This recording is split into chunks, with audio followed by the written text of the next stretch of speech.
예, 안녕하세요. 오늘은 결혼 카르마에 대해서 알아보도록 하겠습니다. 경험은 영적인 관점에서 매우 중요하다.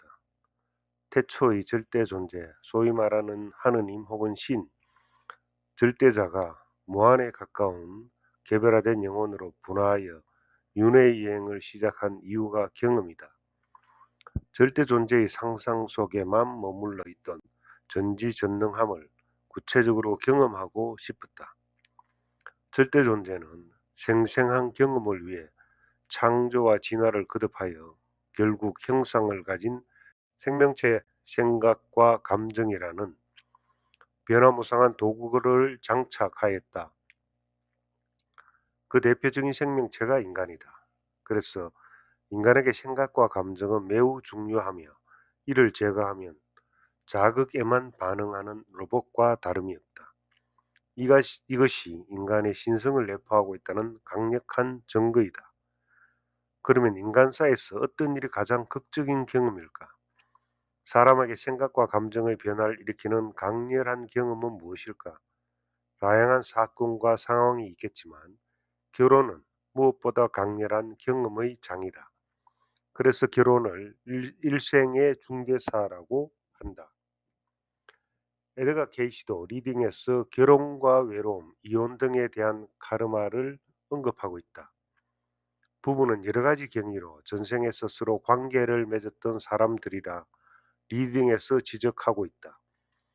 여성은 결혼과 직업의 선택에 얽혀 있는 경우가 자주 등장하는데 어떤 사람에게는 결혼을 권하지만 어떤 사람은 반드시 결혼할 것을 권한다.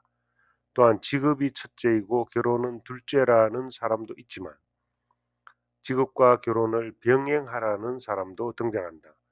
다만 리딩에서의 일관된 조언은 무엇이 본인의 영적 성장에 도움이 되는가이다. 그런 측면에서 결혼은 가정을 꾸미고 아이를 낳아 키우는 등 자기 희생이 따르므로 필요한 영성 획득을 위해 최상의 훈련이라 할 수 있다.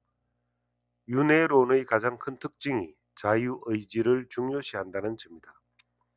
윤회와 카르마를 인정하는 사람 중 미래가 이미 정해져 있다는 믿음을 가지는 경우가 많다.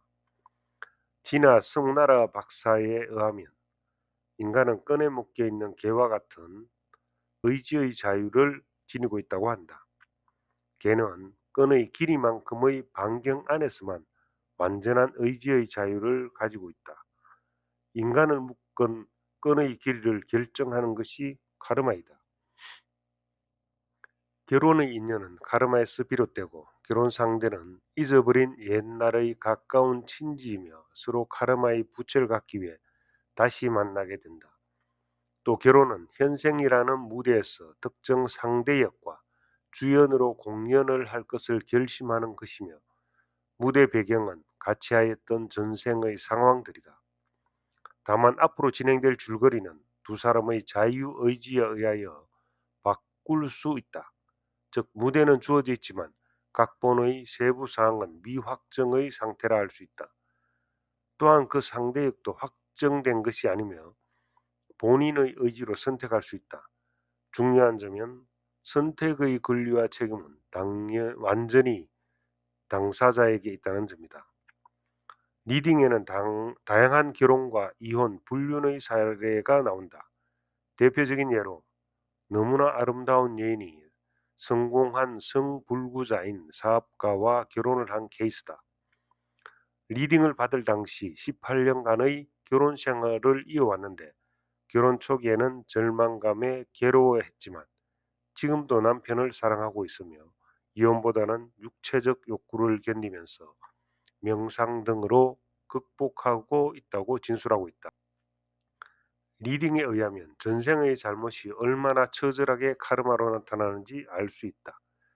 그녀는 십자군 시대 프랑스에서 현생의 남편과 결혼하였던 사이로 당시 남편은 종교적 일정으로 십자군 운동과 전쟁에 참여하면서 아내의 정조를 지켜준다는 명목으로 일명 정조대를 강제로 채워넣었고 그 결과 아내는 분노와 복수심을 가지게 되었다.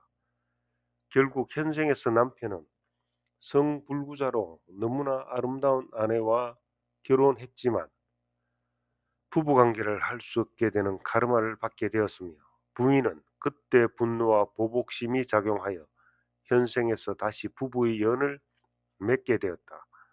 다행히 그녀는 현생의 남편과 결혼 생활을 유지하며 보복심의 카르마를 해소하고 영적으로 성장하고 있었다. 케이시의 리딩에는 결혼과 관련된 카르마에서 이기주의가 중요하게 거론되고 있으며, 이기주의가 기본적인 죄악이라는 언급이 자주 등장한다. 결혼의 카르마에서 배울 수 있는 교훈은, 결국 사람은 소유가 아니라 상대를 있는 그대로 인정하고 존중하는 것이다.